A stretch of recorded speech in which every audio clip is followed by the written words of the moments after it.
Ladies and gentlemen of the crypto space, we're live on a Tuesday, September 21st at 1:05 p.m. A little late to the party. It's been a busy morning. I wanted to hear Gensler speak to the Washington Post, and my sentiment is rather unchanged compared to the way I thought previously or how I have been thinking recently. Um, it's all about systems of control. We hear that with the large international organizations that deal with monetary policy. We understand that logically from a government perspective. There's benefits to control. It keeps a society orderly, organized, productive, civil. But it's also frustrating when the system of control is not to our benefit. And that's a situation where we're overwhelmingly in. And that's why we're seeing the system of control trying to exert its influence on the crypto space as being an attack, because there's no benefit to be had. Firmly believe in natural law. I firmly believe in cold, hard Darwin survival of the fittest. I believe trust is earned, it's not enforced. And I think that's a good part of the narrative and the enticement of the crypto space. Then you're out for your own, you're out for yourself. You have to protect yourself. And we saw that obviously with DeFi Summer 2020, and we still see that every now and then with intentional malicious rug pulls. But hacks aren't necessarily malicious. It's a deficiency and an exploitation, and there's loss involved. And legacy finance would have such protocols restricted to, you know, accredited investors prepared to take the loss. My goodness gracious. People need to take their own responsibility. They need to have their own choices. And this is something that Bob talks about. He hates that accredited investor rule. And where would I deploy my capital? It wouldn't be necessarily to startups. It would be to startups in the traditional sense, but startups in the digital sense, assuredly. A startup that has a monetary policy. Startup that does something interesting from a financial perspective, particularly disintermediation of financial services. And that's where I want to deploy my capital. I don't give a crap if I'm accredited or not. I don't even give a crap if there's FDIC insurance. I don't care if there's rules and regulations regarding how they store their capital. No, I'm going to let them tell me what they built technologically, and I'm going to make an adult choice. I'm going to put on my big boy pants, and I'm going to make a decision whether I'm going to deploy capital or not. And I have my rules. You guys know that. Never early and never late. It's all about risk profile. You substantially reduce the risk profile by not being early. Increased risk increases chance of potential gains. Clearly, people that are in at the bare bottom are making some big gains, but they have an increased risk profile. So maybe instead of regulating, you just put a big rules, the 10 commandments that don't fuck yourself in investing in the crypto space. And you save all that money with the regulation and the conferences and the hearings and the salaries and just plaster the 10 rules on a billboard on the internet. Right? Never early, never late. Don't go all in. Don't spread too thin. Have a decent time horizon. And obviously, there's more to the story. You got to keep an eye on the macroeconomic landscape because I'm worried. I'm worried about the crypto space getting screwed by legacy finance. Let's take a look. Look at this chart. This is the S&P. Do you think I'm worried about the S&P for the people that invested their money in the S&P? I'm worried about the S&P because it's ready to bend over the crypto space. This thing tanks. It's going to take everything with it. I don't know. The investor protection we need is to be protected by legacy finance. I don't need protection from the crypto space. We know the rules. We've been playing this game. We use logic and reason. We're rational. I'm the self-described captain of that rationality. Like Stephen Van Meter has the crown for Bond King. I need something. Captain of rationality. That's why we're here. That's why we're doing the things we're doing. We haven't asked for regulation.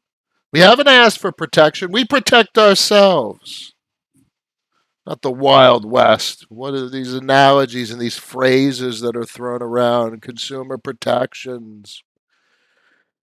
Let a protocol earn their trust. Earn their trust. Earn the trust. Earn the fact, earn the right for us to trust them. That's my opening rant. All right, guys. Quantified. We are doing so much better than legacy actors. It's a different world, man. They're dealing with income and debt, and it's just, it seems so trivial owning a part of a company because they could deploy the same things that we're doing in the crypto space. Why the hell are companies not thought of as breaking down their company into discrete components? Why aren't they don't turn their company into a currency of sorts?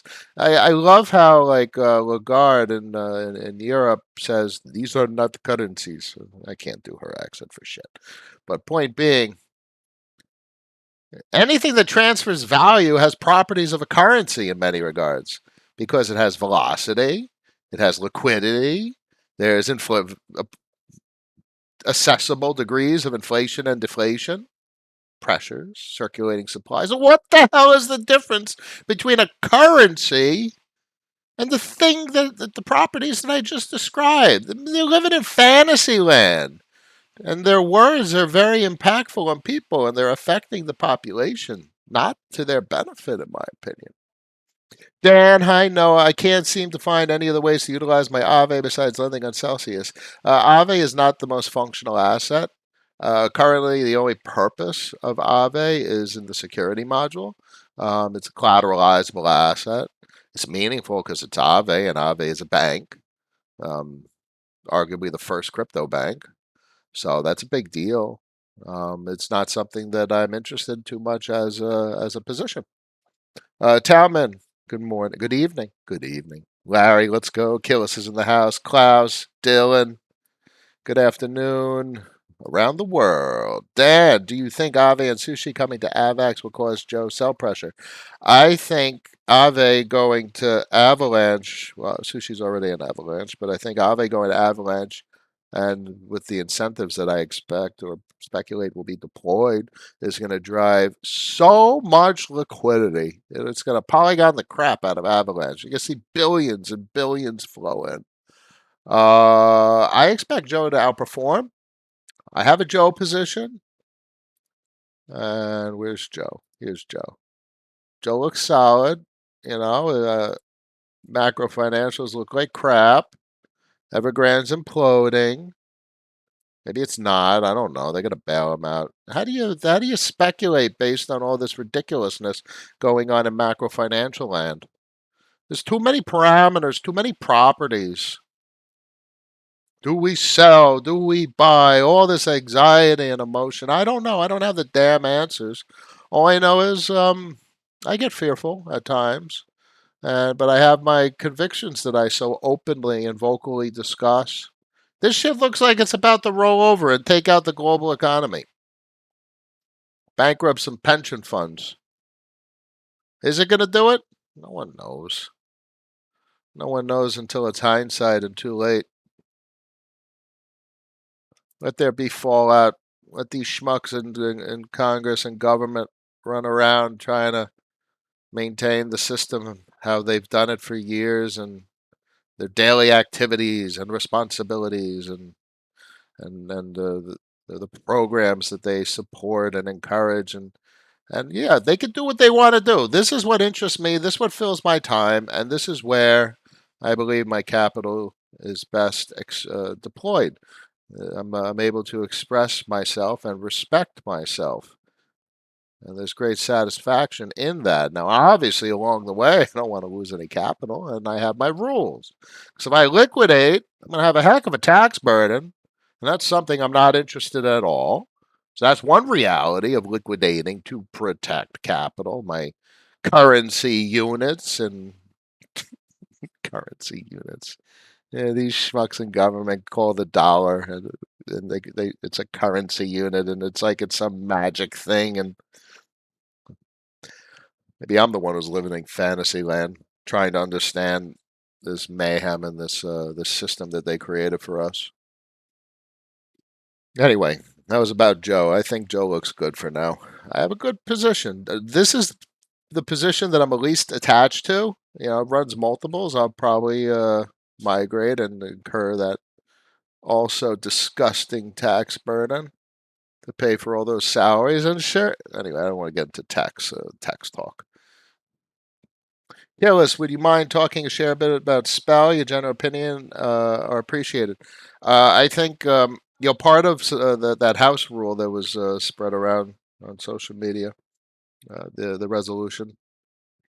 USDT and USDC are going to have to get approval from the U.S. Treasury to continue doing what they're doing. Um, very speculatively, but also quite obvious and potentially massively profitable. Um, I think USDC and USDT are primed for market competition slash potentially disruption, including DAI, because it's bigly backed by USDC. Um, and those are the three. Where's more? There's more. There's MIM now, and there's Frax, and there's UST, and that's about it. So there's three. But there's more than just DAI, USDC, and USDT. There's also GUSD, but that doesn't have the same market penetration. I think,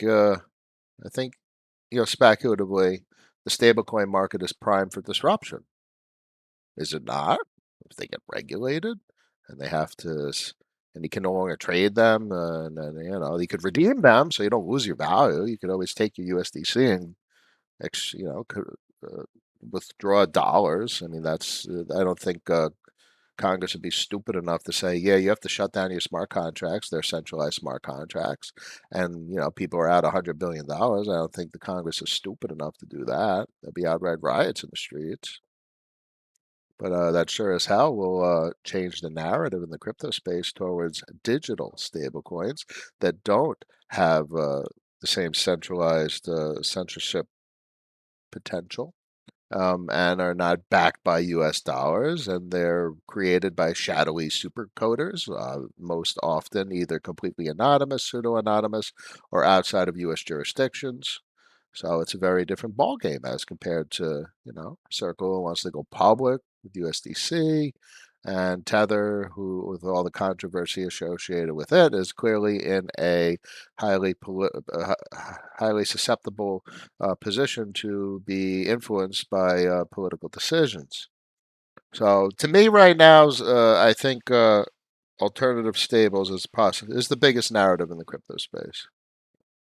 You know me. I define stories, and I tell narratives. I tell a story about why I think things are a certain way. The Indian narrative's solid, but it lost momentum, and that's okay. Doesn't mean the Indian narrative is anything different. The China narrative is ridiculously strong. I think the BSN tells the story right there, and the stablecoin story. Banking, Aave is a bank, or just AMM. AMMs, well, not money markets in general. AMMs are another story. Forex, the analogy, the metaphor. I mean, shit, we got velocity and there's all over the place. We have functionality that mirrors the commercial banking money creation process. So, I mean, these are all stories. Whole point being, I think that's the biggest story that I could tell right now, or at least that I see playing out right now with a political hot potato. Hot potato, hot potato. Larry, spell versus FXS seems like spell over XXS. There's more market penetration and momentum for spell. Frax is a big deal. Sam is a gigabrain. There's a lot of gigabrains out there. I mean, not too many. There's a good handful. But I think they have the potential to be a significant part of units of account in the crypto space, and it doesn't have the same momentum as what the boys over at Abracadabra are doing because it's a whole crew. and they're deploying code, projects, functionality. They're deploying capital all over the place. Phantom, Avalanche, Arbitrum, Ethereum L1, Binance Smart Chain. I mean, what they've done is extraordinary. Absolutely extraordinary. Much more momentum with MIM versus Frax. But as I said, if USDC and USDT are disrupted in any regard, that's $100 billion worth of a capital grab. And if you need $100 billion worth of MIM or Frax, that's going to have some serious implications for Spell and FXS. Mike, made it. A pleasure. We need help with our mess aisle 3. Oh my God, you saw that, right? Clean up in aisle 3. Oh my God.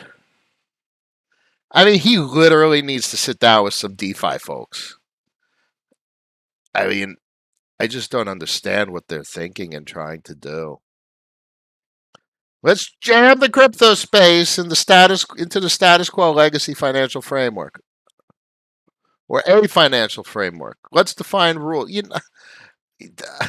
By the time they define rules and try and enforce them, DeFi has already evolved. This is not, free banking. This is because they didn't have this technology. They didn't have a capacity to change monetary policy in seconds and deploy it worldwide in seconds. This has never happened before in history. Very broadly, conceptually, sure. But in practice, in the implementation of what's going on, this is unprecedented in every single regard. So drawing on historic analogy is so moot. Incredible. Noah, will IrisNet explode with the Chinese debacle?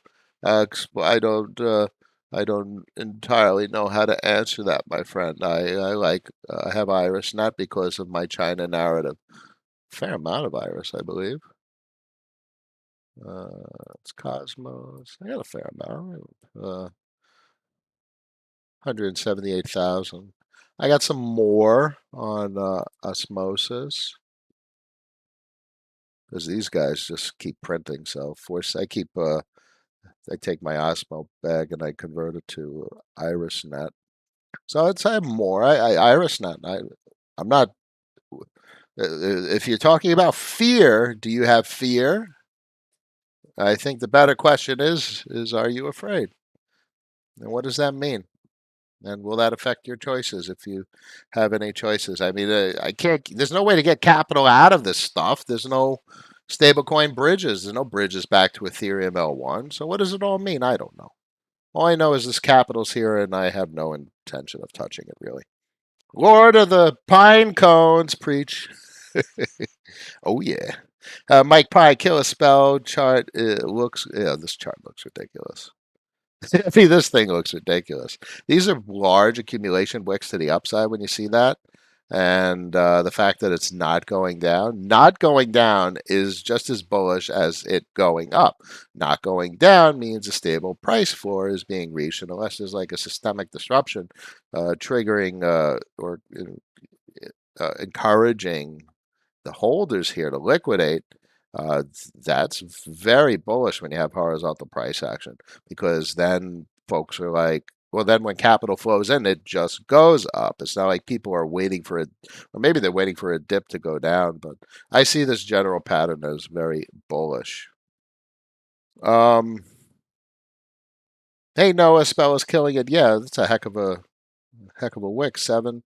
Yeah, that's a good 50%, give or take. Very nice.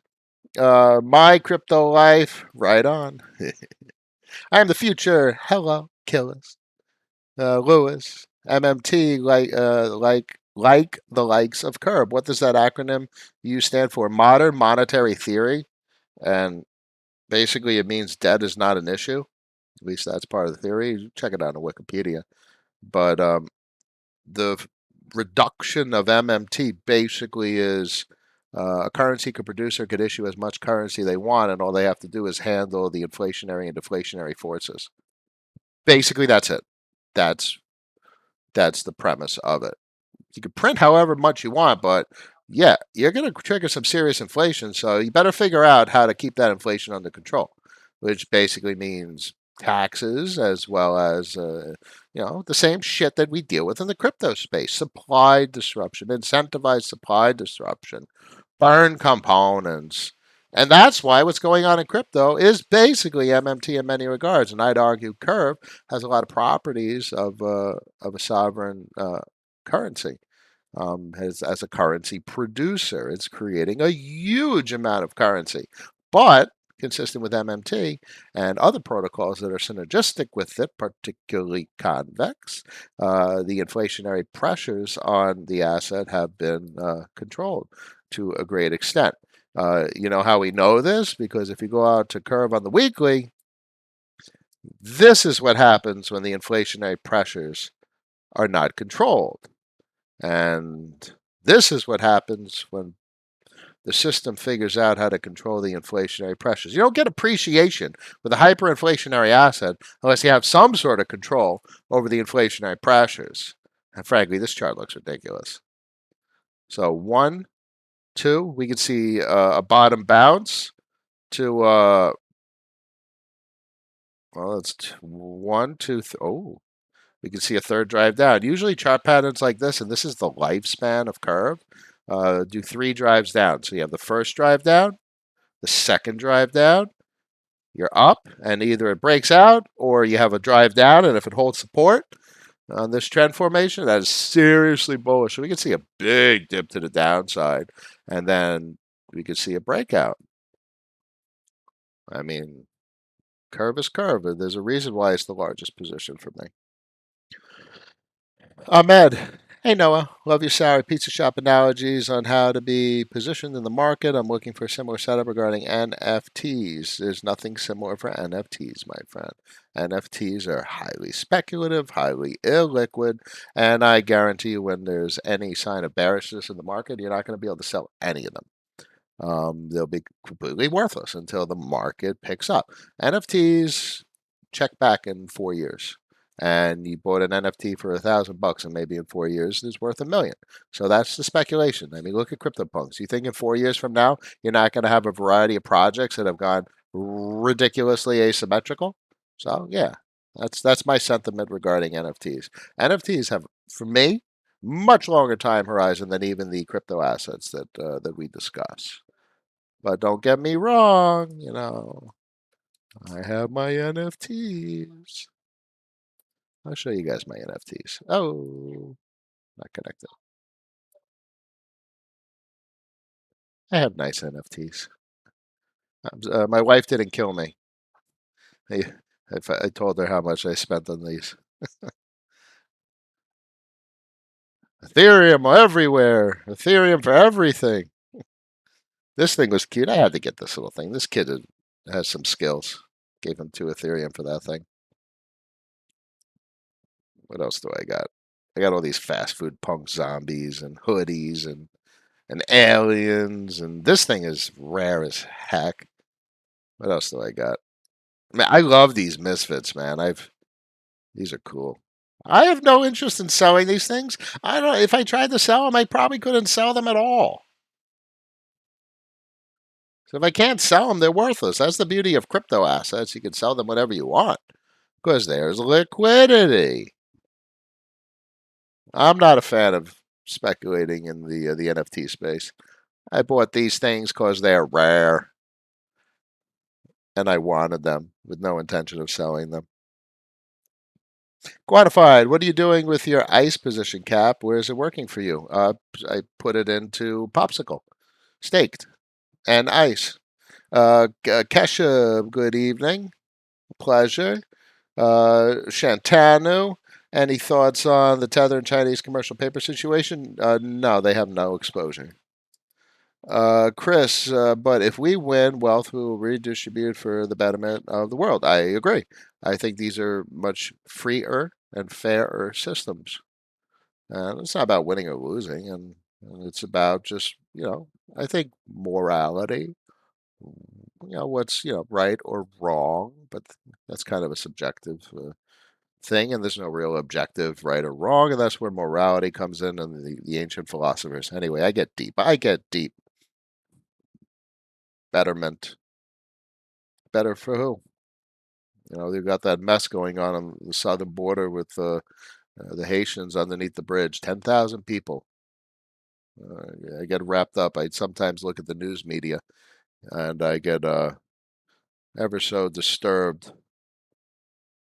It's horrible out there. Well, we look at the pictures that I have on my screen and the crypto assets that we're all playing with. Have a very different life than a lot of people on the planet. What do you think is a good price entry for Boo in this crazy market? Lower rather than higher? I don't know price entries, man. If you like something, buy it. If you want to buy something cheaper, wait for it to go cheaper. If it doesn't go cheaper, you couldn't buy it cheaper. If you buy it and it goes down, it'll probably go back up. Or maybe it'll keep going down. All I know is I happen to like Boo. Now, I don't have a position. I have a position in Spirit. I stayed a locked position for 4 years in Spirit. I wouldn't mind a position in Boo at this point, but I don't have one, and it's okay because I cannot own everything I want to own. Know what do you think about Algo? I heard the Sol conference was huge. Algo's cool. Algo will pick up. It's inevitable. No interest at this moment. Speculatively, with the coming incentives on Avalanche for Aave, would it be worth liquidating an ETH heavy position? Aave Polygon, 50% You could play all the games you want with your assets, and that's the whole point of collateral assets. And you want to take on risk, you leverage your assets for additional working capital. These are complicated choices. For me, I'm not too much of a fan of Ethereum right now. I don't have a position. I have enough of Ethereum to handle gas, but I don't have an investment position in Ethereum. That doesn't mean I don't agree with any of the narratives. I agree with all the narratives. Ethereum is money. It's disinflationary. Brief bursts of deflation. Heck of a platform. But I think other platforms have a more strong narrative. And that's the way I allocate capital. I allocate capital from things that are underperforming to things that are outperforming. And I think that's only rational. Couple more questions. Kieran, stupid question. What, if any, price appreciation advantage is there for holding alternative stablecoins? There is none. I don't hold any stablecoins right about now unless the market wants to take a big crapola. The advantage, it's a much more complicated story than the price or price appreciation of stablecoins. There is no price appreciation of stablecoins. That's the whole point of stablecoins. So, what do you think? What do you think is so powerful about the stablecoin narrative? There's $100 billion in capital between USDC and USDT, and if there's any regulatory issue with USDC and USDT, folks are not going to want to hold USDC and USDT, so they're going to need another stablecoin. And since DAI is primarily backed by USDC, and there's also supply issues, there's going to be significant room for other digital stablecoins that are not backed by fiat and don't have the same regulatory concerns as other stablecoins or the historic stablecoins. It'll give the opportunity for those new digital stablecoins to take market share. And MIM has a heck of a cross-chain footprint. Over the last couple of weeks, they've been expanding significantly. And how do you get MIM? You get MIM by collateralizing assets in the Abracadabra platform, and there's a debt interest payment associated with the minting of MIM. Now, interestingly, you could collateralize interest-bearing assets from Yarn, which basically means your debt is paid for free, so you're able to borrow MIM for free. But those debt interest payments that go to the Abracadabra platform are used to purchase Spell from the open market, creating a constant buy pressure on the asset, and that purchase Spell is redistributed to Spell stakers in S Spell positions. So the monetary policy there is the redistribution from weak hands to strong hands, using debt interest payments for constant buy pressure, which is an appreciative force on the asset. And then we can talk Frax. Frax is another story. I'm not going to dig too deep, but that's the start of the narrative. $100 billion worth of capital redistribution. That sure as hell shakes up the entire market. 37 watching, 19 likes. We can do better. Clearly, that was a couple minutes ago. 53 people in the stream, 30 likes. Let's do better. Click those likes, hit those thumbs up. Songbird, Flare's Canary Network launches in a few days ago and is allowing FTSO to come online. FTSO is another cool way to create an income stream. Can't wait to see how these various networks grow. Flare is something on my radar. Elrond is something on my radar. Cardano is something on my radar. I explore opportunity and I move capital from underperforming positions to outperforming positions. Let there be something awesome. Because as of right now, I don't find anything interesting. And, I don't really buy into hype unless, unless it's, I don't even really hype things. I just tell stories. And my stories are kind of empirical. I don't like emotions in this game. I like facts and like stuff that's like, oh, yeah, that makes sense. And that's the way I talk to you guys, and that's the way I talk to myself. Stuff that just makes sense. I mean, isn't that a heck of a narrative, the stablecoin narrative? Potential capital flow of $100 billion into another type of stablecoin? What are the other types of stablecoins? MIM, Frax, UST, and Andre's fixed Forex. That's it. That's all there is. And there's USD, which doesn't have decent market penetration. How are you about FXS of grad and spell?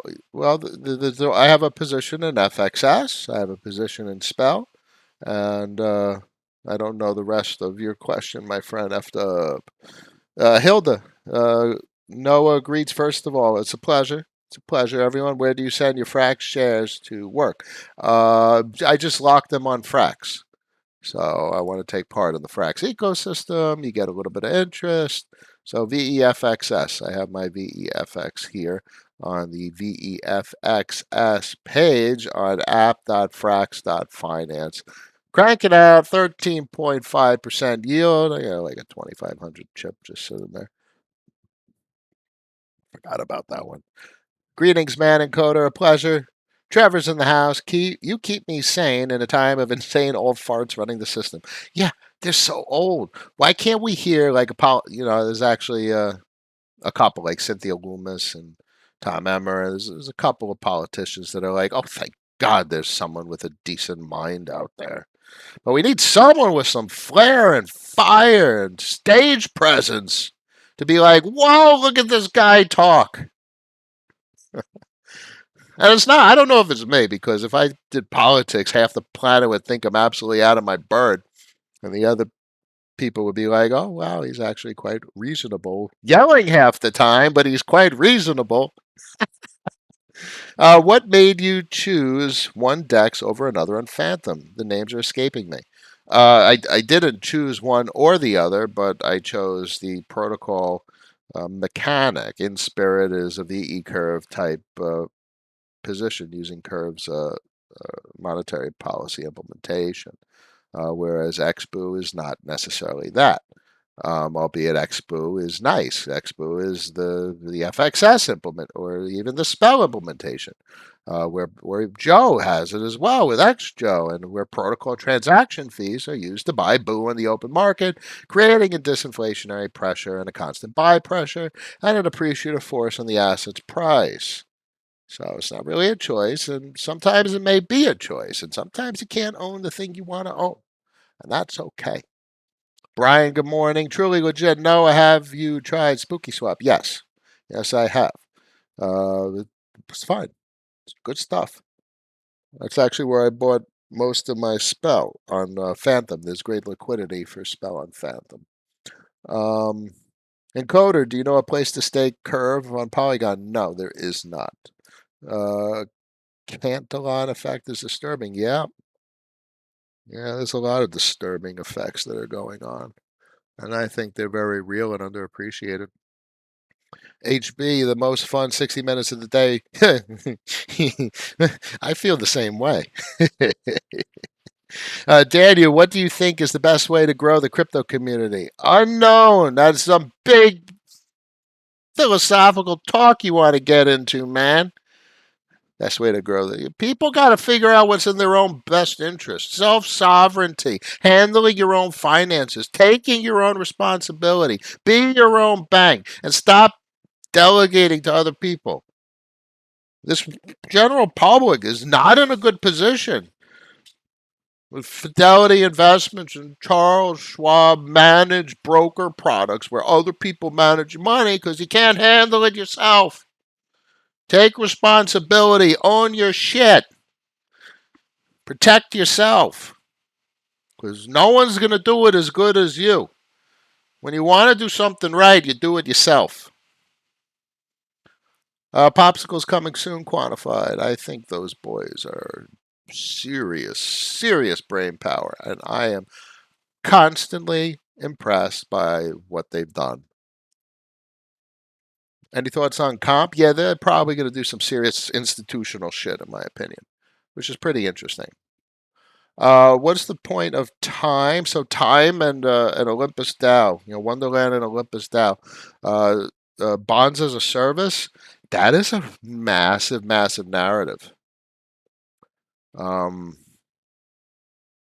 not deployed to either protocol, but I think that that's potentially huge, and I think I'm more bullish as bonds as a service than I am on Ohm. I think offering the capacity for protocols to generate a treasury is a monumental macroeconomic concept. Yeah, I'm absolutely fascinated by Olympus DAO nowadays. Now, you guys remember, but bear in mind, I dabble with it, I've talked about it, but you guys know, and I say it always, never early and never late. If something warrants my appreciation, it gets it. I am downright fascinated conceptually by Olympus DAO and Wonderland. And I think the concept of bonds that they've created is fascinating. Fascinating and big, particularly building a treasury. And if Olympus DAO, their bonds as a service, and if it picks up steam where protocols across crypto start creating treasuries, holy shit, that could blow the roof off of valuations. Where now protocols are disrupting their own supply by minting another asset where their treasury is the base value for the asset. That's some big stuff, very big, and I don't really have a full grasp of how big it is, or if there's any impact on the appreciation of Ohm and time itself. But conceptually, that bonds as a service could potentially be just explosive. Brax USDC on Polygon Sushi putting out 124%. Dr. T still loving it. Loving that Polygon. It's all good. I mean, look, you get in 124% on cash, bro. What's not to love about that? You are not missing anything, and it's all good because you're making gains on pure cash when other folks are screwed in a bank account with 0.02% returns. So you're winning. You don't have to own everything, and you don't have to chase shit. You don't have to chase gains. It's okay to get comfortable with stable coins. 120. Could you imagine telling someone in legacy finance, all right, I got 50 grand, making 124% a year, and it's in dollar stable coins, and can you imagine how crazy we'd sound? That we're like, yeah, I'm going to sell that and buy some shit that could go very high and also crash to very low. We take crazy risk in the crypto space. Crazy risks compared to legacy finance. Food for thought, folks, on that one. Kieran, brilliant, thanks. So it's about risk management. Too much risk with USDT. So MIM, about hedging risk. No, not necessarily about hedging risk. It's about what is USDT? What is USDT? And what are these regulators thinking? and they could seriously get regulated. And they're $100 billion. And where's that capital going to flow? Because it's going to want to stay in the crypto space. And I think those assets are prime for disruption. Something new, something native to crypto, not controlled by a centralized smart contract, but hopefully a decentralized, censorship resistant implementation. I think stablecoins are prime for disruption big time. How much USDT and USDC is backed by debt that is held by companies involved? Probably zero. 30 bill commercial paper with potential exposure to banks owned by Evergrande. Yeah, but I don't think Tether has any of it, so it's irrelevant. Dr. T, the APYs are not accurate. Probably the case. So watch those APYs and, capital flows from underperforming positions to outperforming. And don't be afraid to redistribute capital, especially when you're dealing with stables.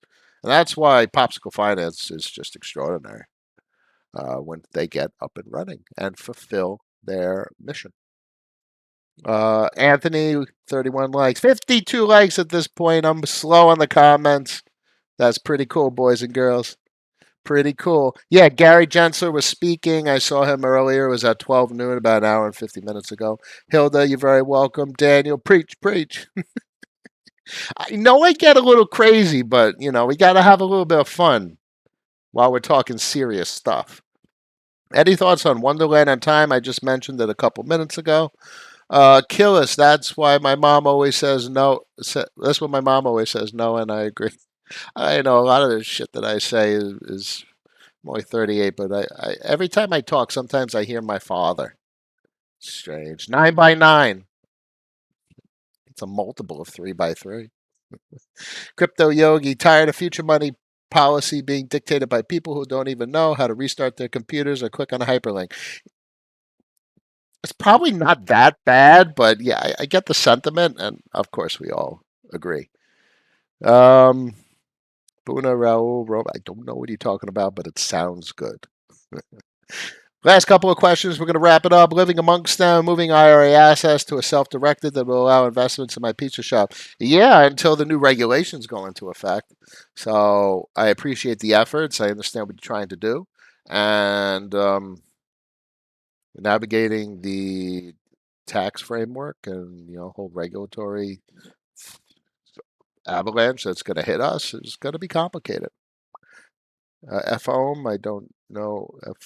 No mo FOMO. Charlie G, my man. Keep up the great work. Thank you for your ideas, Captain. You're very welcome, everyone. It's a pleasure as always. Tuesday, September 21st, 1:48 p.m. As always, tell everyone to subscribe. After party on Discord. I wish you all a wonderful day, and I will see you again tomorrow. Peace.